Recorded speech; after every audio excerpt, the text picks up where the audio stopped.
जरा सोचिए, दुनिया का सबसे ताकतवर इंसान जो हर लड़ाई में उतरता तो है, लेकिन जीत कभी उसके हाथ नहीं लगती।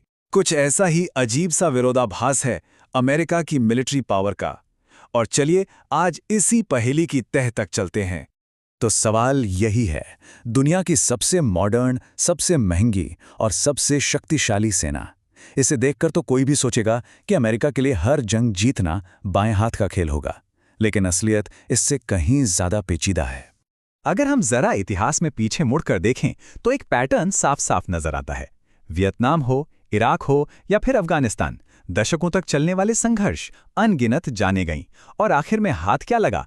एक ऐसा नतीजा जिससे कोई भी खुश नहीं था। इस गुत्थी को सुलझाने के लिए हमें सबसे पहले ये समझना होगा कि लड़ाई का मैदान ही पूरी तरह से बदल गया है। अमेरिका अब किसी ऐसी सेना से नहीं लड़ रहा है जिसे वो देख सके, बल्कि एक ऐसे साये से लड़ रहा है जो पलक झपकते ही भीड़ में गायब हो जाता है। ये कोई आम पारंपरिक युद्ध नहीं है, इसे कहते हैं गुरिल्ला वॉरफेयर। ये परछाइयों में लड़ी जाने वाली एक लड़ाई है, जहां नियम कानून बिल्कुल अलग हैं। यहां दुश्मन कोई वर्दी पहनकर नहीं आता, वो हमारे आपके बीच ही मौजूद होता है। और बस यहीं पर आकर अमेरिका की जबरदस्त टेक्नोलॉजिकल ताकत लगभग बेकार हो जाती है।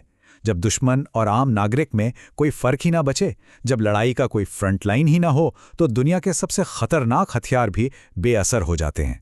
सीधी बात है, बम और मिसाइलों से लोगों का दिल और दिमाग नहीं जीता जा सकता। और अमेरिका बार बार इसी जाल में फंसता चला गया।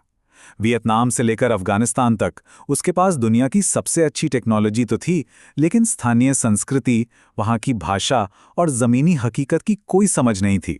ये कुछ ऐसा ही है जैसे आप एक ऐसी भाषा बोल रहे हैं जिसे सामने वाला कोई समझ ही नहीं पा रहा।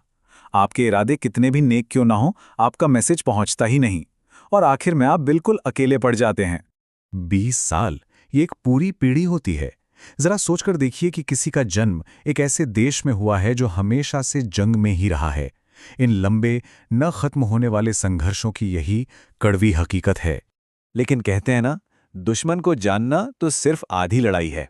इस पहेली का दूसरा बड़ा हिस्सा ये है कि अमेरिका को अक्सर ये पता ही नहीं होता कि वो आखिर लड़ किस लिए रहा है। मतलब एक ऐसा खेल कैसे जीता जा सकता है जिसमें फिनिश लाइन ही बार बार बदल रही हो। दुनिया के सामने लक्ष्य हमेशा बड़े महान लगते हैं। लोकतंत्र फैलाना, तानाशाहों को सत्ता से हटाना, और इन बातों पर भला कौन सवाल उठाएगा? ये वो आदर्श हैं जो दुनिया को बेचे जाते हैं। लेकिन इन बड़े बड़े आदर्शों के पर्दे के पीछे ना अक्सर एक छिपा हुआ एजेंडा होता है।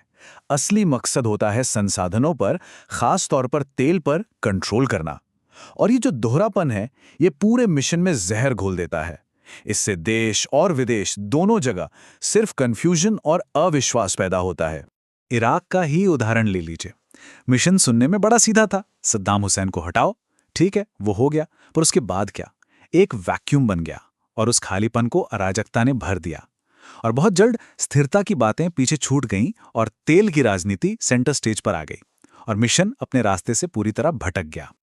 और अगर इस बात का कोई सबूत चाहिए तो वो कहीं और से नहीं, बल्कि सीधे टॉप लीडरशिप से ही आता है। जब दबाव पड़ा तो सारी बड़ी बड़ी बातें एक तरफ हो गईं और असली मकसद सामने आ गया, जैसा कि इस बयान में साफ है। मुझे तेल में दिलचस्पी है। तो ठीक है, हमने अदृश्य दुश्मन की बात कर ली और अस्पष्ट लक्ष्यों की भी बात कर ली, लेकिन एक और जंग का मैदान है जिस पर हमें गौर करना होगा। एक ऐसा मैदान जो किसी विदेशी धरती पर नहीं, बल्कि अमेरिका के अपने घरों के अंदर लड़ा जाता है। क्योंकि सीधी सी बात है, एक डेमोक्रेसी में सरकार को जनता से कोई ब्लैंक चेक नहीं मिलता कि वो बिना रुके सालों साल जंग लड़ती रहे। एक समय के बाद लोग सवाल पूछना शुरू कर ही देते हैं। वो पूछते हैं क्यों और आखिर किस कीमत पर। तो जब हम इन सारे टुकड़ों को एक साथ जोड़कर देखते हैं, एक अदृश्य दुश्मन, एक स्टेंडीली बदलता लक्ष्य और अपने ही घर में बढ़ता असंतोष, तो पूरी तस्वीर साफ होने लगती है। ये एक परफेक्ट स्टॉर्म है, एक ऐसा चक्रव्यूह है जिससे बाहर निकलना लगभग नामुमकिन सा लगता है। तो मतलब संक्षेप में कहें तो ये एक 3 सिर वाला राक्षस है जिससे अमेरिका लड़ रहा है। पहला, एक ऐसा दुश्मन जो परछाइयों में छुपा है। दूसरा, एक ऐसा मिशन जिसकी कोई साफ दिशा ही नहीं है। और तीसरा, एक ऐसी जनता जो इन कभी न खत्म होने वाले युद्धों से अब थक चुकी है। तो ये सब हमें एक बहुत ही बुनियादी सवाल पर लाकर खड़ा कर देता है। क्या हो अगर समस्या ये नहीं है कि अमेरिका जंग जीत नहीं सकता, बल्कि ये है कि हम आज भी जीत को 20वीं सदी के पैमाने से नापने की कोशिश कर रहे हैं। शायद अब एक नई परिभाषा करने का वक्त आ गया है।